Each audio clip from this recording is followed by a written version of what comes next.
ደስታ፣ ክብር፣ ኩራት ፊታቸውን ወደ ማንቸስተር ዩናይትድ አዙረዋል። የማንቸስተር ዩናይትድ ደጋፊዎች፣ ተጫዋቾችና አሰልጣኞች በዚህ ሰዓት የሚሰማቸው ነገሮችን የማስተካከል አቅም ላይ እየተመለሱ መሆናቸውን ነው። ማንቸስተር ዩናይትድ እንደ ድሮ መሆን ከጀመረ አንድ ሳምንት ሞላው። ትላንት በኤምሬትስ ስቴዲየም አርሰናልን 3-2 በሆነ ውጤት ማሸነፉን ብዙዎች ይገባዋል እያሉ ለማይክል ካሪክና ለማንቸስተር ዩናይትድ አድናቆትንና ክብርን እየሰጡ ይገኛሉ። ማንቸስተር ዩናይትድ ከአርሰናል ትላንት በኤምሬትስ ስቴዲየም ያደረጉትን ጨዋታ ተከትሎ እጅግ በጣም በርካቶች አስተያየት እየሰጡ ይገኛሉ። ለማንቸስተር ዩናይትድ የማበረታቻና የማሞጋሻ ቃላቶችን ሲጠቀሙ፣ አርሰናልን በተመለከተ ደግሞ በቀጣይ ሊደረጉ ስለሚገባቸው ጥንቃቄዎች የአርሰናል አሰልጣኝ አርቴታ እንደዚሁም ደግሞ ተጫዋቾቹ ይህንን ፊት ለፊታቸው ያለውን የፈተናና የመቸገር ጊዜ በጥንቃቄ እንዲወጡት እንዲያልፉት የሚያሳስቡ ብዙዎች ሆነዋል። አርሰናል 2 ማንቸስተር ዩናይትድ 3 ሆኖ በተጠናቀቀው የትናንትናው ጨዋታ ዙሪያ አሁንም በጣም በርካቶች አስተያየት እየሰጡ ይገኛሉ። ማን ምን አለ የሚለውን በዚህ ፕሮግራም ወደ እናንተ ለማድረስ ጥረት እናደርጋለን። ሰላም ጤና ይስጥልን፣ እንደምናላችሁ የተከበራችሁና የተወደዳችሁ የሸገር ስፖርት ዊዝ አበበ ግደይ የዩቲዩብ ቻናል ቤተሰቦቻችን በያላችሁበት እጅግ አስደሳች ጊዜን እያሳለፋችሁ እንደሆነ ተስፋ እናደርጋለን። መልካሙን ሁሉ ለናንተ እንመኛለን። ታዲያ ይህንን ሸገር ስፖርት ዊዝ አበበ ግደይ የሚለውን የእኛን የዩቲዩብ ቻናል ሰብስክራይብ አድርጉ፣ የደውል ምልክቱን ተጫኑ፣ ሊንኩን ለሌሎች አጋሩና በተከታዮች ቁጥር እንድንበዛ የምንሰራቸው ፕሮግራሞችም ብዙ ሰዎች ጋር መድረስ እንዲችል ማገዛችሁን ቀጥሉ። እስካሁን ላበረታችሁን አቅም፣ ጉልበት፣ ድጋፍ ለሰጣችሁን በሙሉ የላቀ ምስጋናችን ይድረሳችሁ እንላለን። ከልብም እናመሰግናለን። ማንቸስተር ዩናይትድ ችሏል። ካሪክ ማንቸስተር ዩናይትድን በቀደመ ክብሩ እንዲውል በሚገባ እያገዘ የሚጠበቅበትን እያደረገ ይገኛል። አሁን ራሱ ካሪክ ሳይሆን ሌሎች በጣም በርካታ ሰዎች ነገሮች በዚሁ መንገድ የሚቀጥሉ ከሆነ ለዚህ ሰው የቋሚ አሰልጣኝነትን እድል ሊሰጡት ይገባል። የሚፈለገው ይህ አልነበረም ወይ የሚል ጥያቄን ያነሳሉ።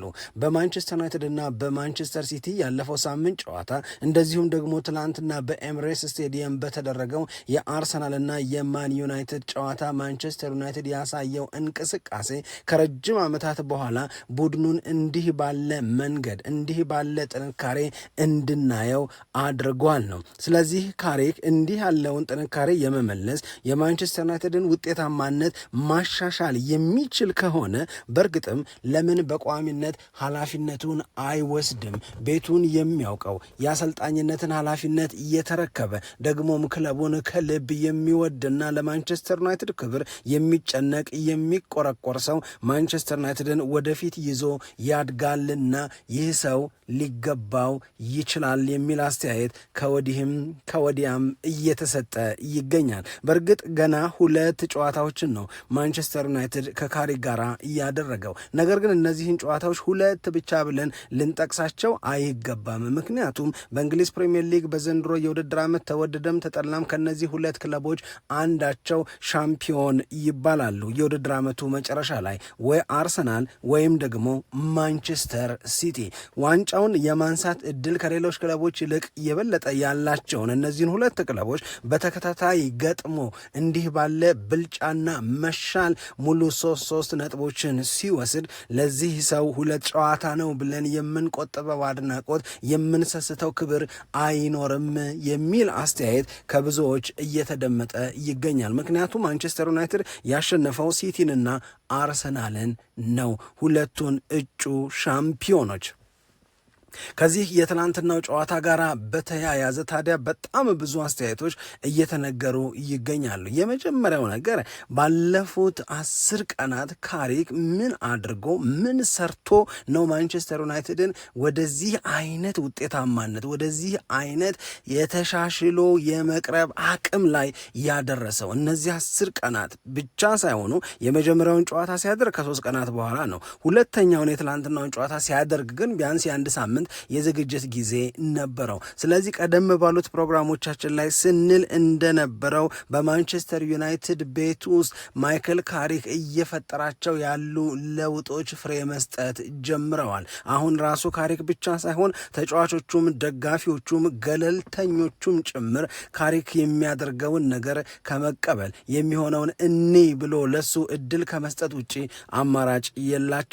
ምክንያቱም የሚያሸንፍ ቡድን አድርጎታል ማንቸስተር ዩናይትድን። ደግሞ ዝም ብሎ ማሸነፍ አይደለም፣ በተጋጣሚዎቹ ላይ ብልጫ እየተወሰደ የተሻለ ቡድንነቱን እያሳየ ዲሲፕሊንድ ሆኖ እየተጫወተ በመረጋጋት ጨዋታዎችን እየተቆጣጠረ ነው ማንቸስተር ዩናይትድ በተጋጣሚዎቹ ላይ ድልን እያስመዘገበ የሚገኘው። ስለዚህ ይሄ የማይክል ካሪክ ያለፉት 10 ቀናት በማንቸስተር ዩናይትድ ቤት ውስጥ ያመጣቸውን ለውጦች እና ከዚህም በኋላ ሊያመጣቸው የሚችላቸውን ለውጦች በሚገባ ያመላክታል ነው። ታዲያ ከትላንትናው ጨዋታ መጠናቀቅ በኋላ ካሪክ ለጋዜጠኞች በሰጠው አስተያየት የሚያዘናጋ ምንም ነገር የለም የሚል አስተያየትን ሰጥቷል። ማይክል ካሪክ በሚቀጥሉት ጊዜያቶች ማንቸስተር ዩናይትድን የበለጠ ለማጠናከር ብዙ መስራት እንዳለብን ከሚቀጥለው ጨዋታ ማለትም በኦልትራፎርድ ፉላምን ከምንገጥምበት ጨዋታ አስቀድሞ ራሳችንን በሙሉ ትኩረት ማዘጋጀትና ለሌላ የተሻለ እንቅስቃሴ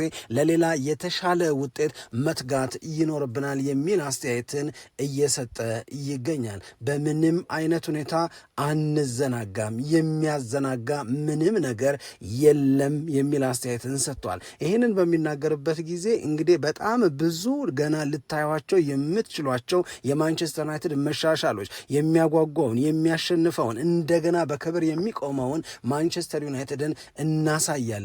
ያንን ማሳየታችንን ከማረጋገጣችን በፊት ምንም አይነት መዘናጋትና መኩራራትን ከኛ አትጠብቁ የሚል አስተያየትን ሰጥቷል። ከመጀመሪያው ቀን አንስቶ ስነግራችሁ እንደነበረው እዚህ ያለሁት ስራ ለመስራት ነው። ማንቸስተር ዩናይትድን በተቻለ መጠን የተሻለ እና ጥሩ ቡድን እንዲሆን ማገዝ እንዲሆን መርዳት ነው። ያንን ለማድረግ ከፍተኛ ጥረት እያደረግን እንገኛለን። አትርሱ፣ እኔ የማንቸስተር ዩናይትድ ሄድ ኮች ልሆን እችላለሁ።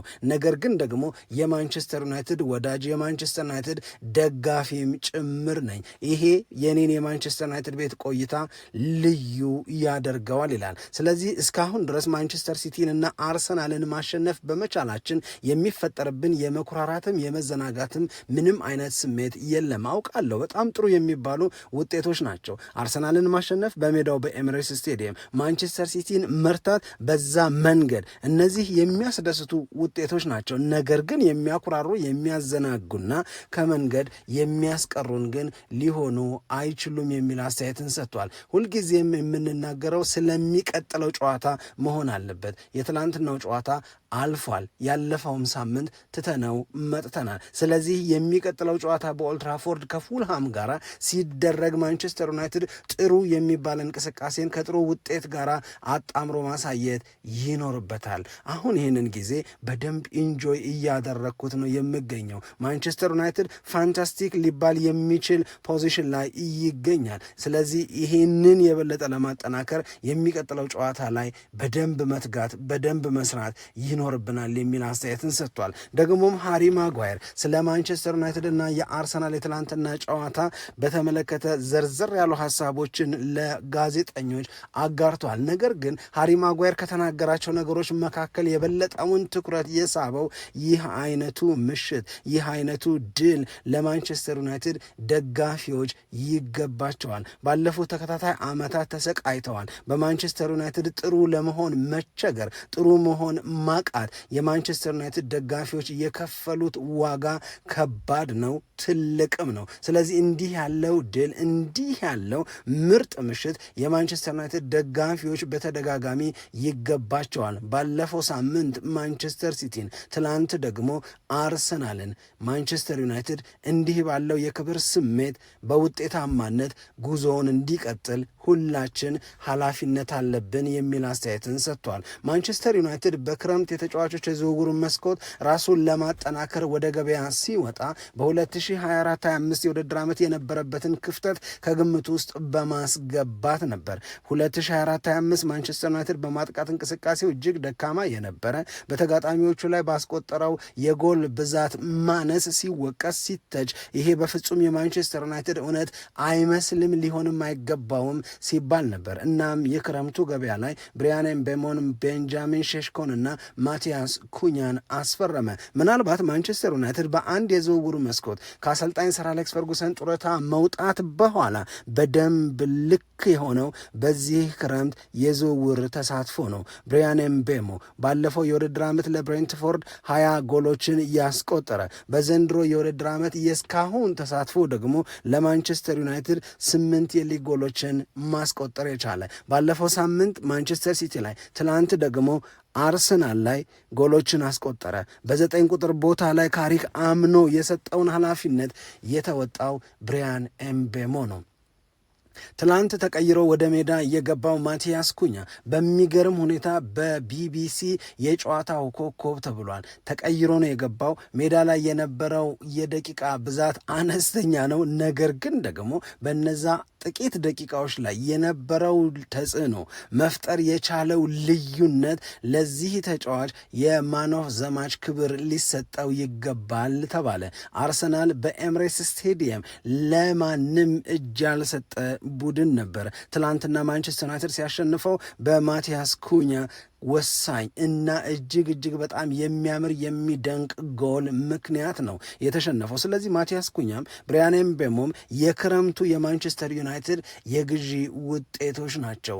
ለሁለቱም ወደ 65 ሚሊዮን ፓውንድ አካባቢ ክፍያ ፈጽሟል። ዩናይትድ በሜዳም ላይ በዝውውርም ልክ መሆኑን ከቀጠለ ክብሩን ሙሉ በሙሉ ከጥቂት ጊዜያቶች በኋላ ይመልሳል ተብሎ ይጠበቃል። አሁንም እነ ሮይ ኪን በማንቸስተር ዩናይትድ ወቅታዊ ጉዳይ ላይ አስተያየቶቻቸውን መስጠት ቀጥለዋል። ትናንት ጨዋታው ከተጠናቀቀ በኋላ ሮይ ኪን የማይክል ካሪክ ተጽዕኖ በማንቸስተር ዩናይትድ ቤት ውስጥ በጎ መሆኑን ስንነግራችሁ ነበር። ነገር ግን በኋላ በነበረው ጨዋታው ካለቀ በኋላ በነበረው የአጠቃላይ ውይይት ላይ አሁንም የብዙ የእግር ኳስ ወዳጆችን ስሜት ትኩረት የሳበ አስተያየትን ሰጥቷል።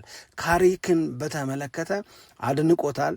ባለፈውም ሳምንት በትላንትናውም ጨዋታ ላይ ያሳየው እንቅስቃሴ ማንቸስተር ዩናይትድን በሚገባ እያሻሻለው ስለመሆኑ መስክሯል። ነገር ግን ይህ ማይክል ካሪክ የማንቸስተር ዩናይትድ ቋሚ አሰልጣኝ እንዲሆን በፍጹም ሊፈቀድለት አይገባም የሚል አስተያየትን ሮይ ኪን ሰጥቷል። ማንቸስተር ዩናይትድ በካሪክ እጅ ስር የወደቀበት ታይሚንግ ማንቸስተር ዩናይትድን ሳይሆን ካሪክን የበለጠ እድለኛ ያደርገዋል። ምክንያቱም ለሱ በጣም አሪፍ የሚባል አጋጣሚ ነው። እሱ ኢንጆይ እያደረገው ነው። ተጫዋቾቹን በነፃነት እንዲጫወቱ እያገዛቸው ነው። ስለዚህ ማንቸስተር ዩናይትድ እንደነዚህ ያሉ ጨዋታዎችን ባሸነፈ ቁጥር የበለጠ በራስ የመተማመን ስሜት፣ የበለጠ የሚቀጥለውም ጨዋታ ላይ ድል የማድረግን አቅም ይዞ ይመጣል ነው። ስለዚህ የማንቸስተር ዩናይትድ ቀጣዮቹ ፈተናዎች በእንግሊዝ ፕሪሚየር ሊግና በአውሮፓ የውድድር መድረክ ትልቅ ውጤት የማምጣት ከሆነ ይህንን ካሪክ ይወጣዋል ብዬ በጭራሽ አላስብም። ስለዚህ ማንቸስተር ዩናይትድ በሚቀጥለው የውድድር ዓመት በሌላ ልምድ ባለው አሰልጣኝ መሰልጠን እንዳለበት ነው እኔ የማምነው የሚል አስተያየትን ሰጥቷል። ከካሪክ ጋር ሆኖ ማንቸስተር ዩናይትድ የእንግሊዝ ፕሪሚየር ሊግን ዋንጫ ያሸንፋል ብዬ በጭራሽ አላምንም ይላል የቀድሞ የማንቸስተር ዩናይትድ ተጫዋችና አምበል ሮይ ኪን። እኔ በማንቸስተር ዩናይትድ ቤት ውስጥ ማን አሰልጣኝ ይሁን የሚለውን ጉዳይ የምወስን ሰው ብሆን ለካሪክ ስራውን በጭራሽ አልሰጠውም። አዎ ማንቸስተር ሲቲን አሸንፏል። ትላንት አርሰናልን ድል አድርጓል። አሁን እነዚህን ሁለት ጨዋታዎች ስላሸነፈ ሳይሆን ቀሪዎቹን 15 የፕሪሚየር ሊግ ጨዋታዎች በሙሉ ቢያሸንፍም እንኳን ካሪክን ቋሚ አሰልጣኝ አድርጌ በጭራሽ አልቀጥረውም አለ። ይሄ አስተያየት ስለ ካሪክ ነው ወይስ ስለ ሮይ ኪን ማንነት ስለ ሮይ ኪን ስብዕና ነው የሚያስረዳን የሚል ጥያቄን እንድናነሳ የሚያስገድድ ይመስለኛል። ምንም ተባለ ምን ግን የማንቸስተር ዩናይትዱን የቀድሞ አምበል ልብ ማሸነፍ ከባድ ቢሆንም ምክንያቱም እሱ በአቋም ደረጃ የያዘው የካሪክን ጥሩ ነገሮች ማጣጣል፣ የካሪክን በጎ ነገሮች ማራከስ እስከሆነ ድረስ ሊደሰት አይችልም። ወይም የካሪክ እንደነዚህ ያሉ ኃላፊነቶችን ማግኘት ጥሩ ስሜትን ሊፈጥርበት በጭራሽ አይችልም። ነገር ግን የበርካታ የማንቸስተር ዩናይትድ ደጋፊዎችን ልብ ካሪክ ወዲሁ አሸንፏል። ካሪክ አይደለም የዩናይትድ ደጋፊዎችን የሌሎች የገለልተኛ እግር ኳስ ተመልካቾችንም ስሜት መግዛት ችሏል። ጋሪ ኔቭል ስለ ካሪክ አውርቶ አልጠግ ብሏል። በጎውን ያነሳል። ማይክል ካሪክን በተመለከተ ሌሎችም ሰዎች የተናገሩትን በኋላ በመደበኛ ፕሮግራማችን ላይ በዝርዝር ለማየት እንሞክራለን። ሮይ ኪን ያለውን ሰምታችኋል። ካሪክ ያደረገውን ደግሞ አይታችኋል። በዚህ ጉዳይ ላይ እናንተስ ምን ትላላችሁ? ታዲያ የሮይ ኪንን እንዲህ ያለውን አስተያየት መስጠት ተከትሎ ስካይ ስፖርትስ ምን ትላላችሁ ሲል ለአንባቢዎቹ ጥያቄ አቀረበ። ጥያቄው የማንቸስተር ዩናይትድ የአውሮፓ ቻምፒዮንስ ሊግ የመግባት እድል ምን ያህል ነው ከካሪክ ጋር የሚል ነበር። 74% የሚሆኑ ምላሾች ካሪክ ያሳካዋል፣ የማድረግ አቅም እንዳለው አይተናል ያሉ ሲሆን ከካሪክ ጋር ይከብዳል፣ ስጋት አለን ያሉ ደግሞ 26% የሚሆኑ ናቸው። ማንቸስተር ዩናይትድ ካሪክን በቋሚነት ቢቀጥረውስ ተብለው ለተጠየቁትም ከሚበዙት ሰዎች ይሁን ወደነዋል ካሪክ የጀመረውን ነገር የሚል ምላሽ እየሰጡ ናቸው። ስለዚህ በጣም ብዙ የማንቸስተር ዩናይትድ ደጋፊዎችና አንባቢዎች ከሮይ ኪን ጋር በዚህ ሀሳብ ዙሪያ አይስማሙም የሚለውን መውሰድ እና አፋችንን ሞልተን መናገር እንችላለን። የተሰበሰበውን ድምፅ ከግምት ውስጥ በማስገባት የትላንትናውን የአርሰናልና የማንቸስተር ዩናይትድ ጨዋታ በማን ዩናይትድ አሸናፊነት መጠናቀቅ ተከትሎ በኤምሬትስ ስቴዲየም የነበሩ የአርሰናል ደጋፊዎች ቡድናቸው ላይ የተቃውሞ ድምፅ አሰምተዋል። ተጫዋቾቹ ላይ አርቴታ ላይ ቡ ሲሉ ነበር። እናም የጋዜጠኞቹ የመጀመሪያ ጥያቄ ለአርቴታ የራስህ ደጋፊዎች ተቃወምህ፣ በቡድናቸው ደስተኛ ለመሆናቸውን በአደባባይ አሳዩ። የደጋፊዎቹ ቡ ብለው ቡድናቸውን መቃወም ምን ስሜት ፈጠረብህ ብለው አርቴታን ጠየቁት። አርቴታ ወዲያው ለተጠየቀው ጥያቄ የመለሰው መልስና ከትንሽ መረጋጋት በኋላ በፕሬስ ኮንፈረንስ ወቅት ለዚሁ ጥያቄ የሰጠው መልስ መጠነኛ ልዩነት አለው። እኛ ግን ሁለቱንም እንንገራችሁ። የመጀመሪያው ጥያቄ ላይ ስሜት ላይ በነበረበት ጊዜ የመለሰው ደጋፊዎቻችን በዚህ ጊዜ ነው ከጎናችን ሊቆሙ የሚገባው የሚል አስተያየትን ሰጥቷል። ስንሸነፍ አብረውን መሆን መቻል አለባቸው፣ ስናሸንፍ ማጀብማ ቀላል ነው አለ። ይሄንን ተናገረ። በኋላ ከጋዜጠኛው ጋር ተለያየ። ይሄ ዋን ቱ ዋን የነበረ ቃለ ምልልስ ነው። በፕሬስ ኮንፈረንስ የተለያዩ የሚዲያ ጋዜጠኞች በነበሩበት ደግሞ ፕሬስ ኮንፈረንስ ሲሰጥ ለዚሁ ጥያቄ አርቴታ የመልስ ማስተካከያ ያደረገ፣ ሞር ማቹር ያደረገ፣ ሞር በሰል ያለ ደጋፊዎች በመቃወማቸው ቅር እንዳላለውና ያንን የደጋፊዎቹን መብት እንደሚያከብር ነው ለማስረዳት የሞከረው። ይህኔ ለሁለተኛ ጊዜ ጥያቄው ሲቀርብ በተረጋጋ መንገድ ያስረዳው አርቴታ ተከታዩን መልስ ነበር የሰጠው። እንግዲህ ምናልባት ደጋፊዎች በቡድናቸው ደስተኛ ሳይሆኑ ሲቀሩ ቡድናችን ካየነው ይልቅ የተጨመረ ነገር ሊያደርግ ይገባል ብለው ሲያምኑ ተጨማሪ ዲማንድ ሲኖራቸው እንዲህ ያለውን ነገር ሊያደርጉ ይችላሉ። ኤክስፔክቴሽናቸው ወይም ከኛ የጠበቁትን ነገር ስላላገኙ ያንጸባረቁት ስሜት ሊሆን ይችላል። እንድናሸንፍ ፈልገዋል፣ አላሸነፍንም፣ ስለዛ ሊሆን ይችላል የተቆጡት። ኢንዲቪጁዋሊ ወይም እያንዳንዱ የአርሰናል ደጋፊ ሜዳ ላይ በሚያየው ነገር ላይ የየራሱ ሪያክሽን ሊኖረው ይችላል። ያንን እናከብራለን የሚል አስተያየትን ሰጥቷል። ስለዚህ ይሄ እኛ ላይ ማተር አያደርግም። ማድረግ የሚጠበቅብንን ነገር ማድረግ ግን አለብን። መጨመር ያለብንን ነገር በሙሉ መጨመር መቻል አለብን። ምናልባት ዛሬ ሜዳ ላይ ባሳየነው ነገር ደጋፊዎቻችን ደስተኛ አልሆኑ ይሆናል። ስለዚህ ይህንን በማብራሪያ አይደለም መመለስ ያለብን፣ ሜዳ ላይ የምናሳየውን ነገር አሳድጎ በመምጣት እንጂ የሚል አስተያየትን ሰጥቷል። ሌላ ምንም ልል የምችለው ነገር የለም። የተቆጡ ቅር ያላቸውን ደጋፊዎቻችንን ለመካስ ተግተን መስራት ይኖርብናል የሚል አስተያየትን ሰጥቷል። የቡድኑ አምበል ኦዴጋርድ ደግሞ ዛሬ ሜዳ ላይ ከኛ የታየው እንቅስቃሴ በቂ አልነበረም፣ ነገር ግን ይሄ የፈተና አስቸጋሪ የሚባል ወቅት ነው። በዚህ ወቅት በህብረት መቆም መቻል አለብን። በመተጋገዝ ቀጣዮቹን ፈተናዎች ማለፍ ይኖርብናል የሚል አስተያየትን ሰጥቷል። ጥሩ ነገርን አላሳየንም፣ ማድረግ የሚገባንን ነገር አላደረግንም።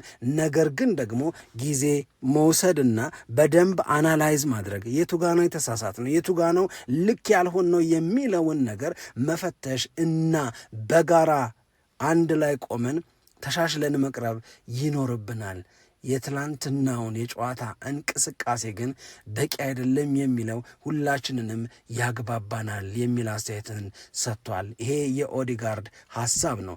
የቀድሞ የአርሰናል አምበል ፓትሪክ ቪዬራ የአርሰናል ተጫዋቾች የአእምሮ ጥንካሬን ጠይቋል። እሱ ደግሞ ሜዳ ላይ ያየሁትን ነገር ከአእምሮ ጥንካሬ አንጻር ስፈትሸው ብዙ ጉድለት፣ ብዙ የሚቀር ነገር እንዳለ ገብቶኛል፣ ተሰምቶኛል ነው የሚለው። ስለዚህ ሜንታል ስትሬንግዝ ላይ ብዙ መሰራት አለበት። አሁንም የአርሰናል ተጫዋቾች ሊያውቁ ሊረዱ የሚገባቸው ነገር የደረጃ ሰንጠረዡን በ4 ነጥብ ልዩነት የሚመሩት እነሱ መሆናቸውን ነው። ነገር ግን ይሄንን ነገር በማሰብ በራስ መተማመን የሚቀጥሉትን ጨዋታዎች ከማድረግ ይልቅ በፍርሃት ስሜት ውስጥ የሚገቡ ከሆነ በፍርሃት የሚዋጡ ከሆነ ነገሮች የበለጠ ይበላሻሉ። ሜንታል ስትሬንግዛቸው ደካማ ሆኖ አይቼዋለሁ የሚል አስተያየትን ሰጥቷል። ይህንን የተናገረው ቪዬራ ነው። ስለዚህ ይሄ የመጨረሻ ጨዋታ አይደለም። ቀጥለው የሚደረጉ ወደ 15 የሚደርሱ ጨዋታዎች አሉ። እንዲህ ባለ መንገድ ጨዋታዎችን መሸነፍ ሊያጋጥም ይችላል። ነገር ግን ልብ ብላችሁ ተመልከቱ። ከቡካዮ ሳካ አርሰናል ምን ያህል የግብ ዕድሎችን ሲፈጥር ነበር? ከትሮሳርድ ምን አይነት አገልግሎትን ሲያገኝ ነበር? ስለዚህ ሜዳ ላይ የሚጠበቅባቸውን ነገር ያላደረጉ በጣም ብዙ የአርሰናል ተጫዋቾች ነበሩ። አርሰናል ጥሩ መሪ ያስፈልገዋል። እንዲህ ያለ የፈተና ጊዜ ሲመጣ ፈተናውን የሚያሻግር መንገድ የሚጠቁም ተጫዋቾቹን ልብ በሙሉ የሚያደርጋቸው ጥሩ መሪ ያስፈልጋቸዋል። ጥሩ አልተጫወቱም። ማድረግ የሚገባቸውን ነገር አላደረጉም። ራሳቸውን በደንብ ለመግለጽ ነፃነት ሊሰማቸው ይገባል። ፍርሃት አርሰናልን አሁን ከተጎዳው በላይ ትላንት ካጋጠመው ሽንፈት በላይ ይጎዳዋልና በራሳቸው መተማመን አእምሯቸውን ማጠንከርና በእንችላለን ስሜት መቅረብ አለባቸው ይላል ፓትሪክ ቪዬራ። አርሰናል እንግዲህ በሚቀጥለው ጨዋታው የፊታችን ረቡዕ በአውሮፓ ቻምፒዮንስ ሊግ የሊግ ፌዙ የመጨረሻ ጨዋታ ነው። ከዛ በኋላ ወደ ሊድስ ዩናይትድ ሜዳ ሄዶ በእንግሊዝ ፕሪሚየር ሊግ ጨዋታውን ያከናውናል። የማይክል ካሪክን ማንቸስተር ዩናይትድ በድጋሚ ለማየት ግን የማይጓጓ የለም። አንድ የእግር ኳስ ተንታኝ የሚከተለውን ሐሳብ ተናግሯል ስለ ካሪክና ስለ ማንቸስተር ዩናይትድ። ይህ ባለሙያ የተናገረው ነገር ማንቸስተር ዩናይትድ ማንቸስተር ሲቲን አሸነፈ፣ ይከብደዋል፣ ይቸገርበታል የተባለ ጨዋታ ነበር። ማንቸስተር ዩናይትድ ትናንትናም በኤምሬትስ ስቴዲየም አርሰናልን ረታ፣ ለሽንፈት ተጠብቆ ነበር። አሁን የማንቸስተር ዩናይትድ ትልቁ ጉዳይ የሚሆነው ይቸገራል የተባለውን ጨዋታ ማሸነፍ ችሏል። ማሸነፍ ግዴታ አለበት የሚባለውን ጨዋታ ደግሞ እንዴት ባለ መንገድ ካሪክ አፕሮች ያደርገዋል፣ በዛ ጨዋታ ላይ ምን አይነት አቀራረብን ይዞ ይመጣል የሚለውን ለማየት ጓጉቻለሁ አለ። የእውነት ለመናገር ከሲቲ ጋር ሲጫወት ከአርሰናል ጋር ትላንት ያደረገውን ጨዋታ ያየን ገለልተኛ የእግር ኳስ ወዳጆች ግን ማንቸስተር ዩናይትድን እንዲህ እንደ ትላንቱ እንደ ባለፈው ሳምንት ድጋሚ ሲጫወት ለማየት እንናፍቃለን። ማንቸስተር ዩናይትድ መቻል ጀምሯል። ማንቸስተር ዩናይትድ ያምርበት ይዟል። ይህንን ማድረግ የጀመረው ማይክል ካሪክ ደግሞ ክብር ይገባዋል። አሁን የማንቸስተር ዩናይትድ ደጋፊዎች አፋቸው ላይ በተደጋጋሚ ግሎሪ ግሎሪ ማን ዩናይትድ ማለት ጀምረዋል። ይገባቸዋልና ይበሉ። አብራችሁን ስለነበራችሁ እጅግ በጣም አድርገን እናመሰግናለን። ደግሞ ኋላ ላይ በመደበኛ ፕሮግራማችን በተለያዩ ጉዳዮች ዳግም ወደ እናንተ እንመጣለን። ያያችሁ ጨዋታ፣ የነበረው እንቅስቃሴ፣ ጎሎቹ፣ ሜዳ ላይ የነበሩት የሚያነጋግሩ ነጥቦች ምን ስሜት ፈጠሩባችሁ? በኋላ ስንመጣ በየትኛው ጉዳይ ላይ ትኩረት እንድንሰጥ ትፈልጋላችሁ? አስተያየት መስጫው ላይ ስሜቶቻችሁን ንገሩን፣ እንታዘዛለን። ሰላም ለእናንተ ይሁን። ኢትዮጵያ ለዘለዓለም ትኖር።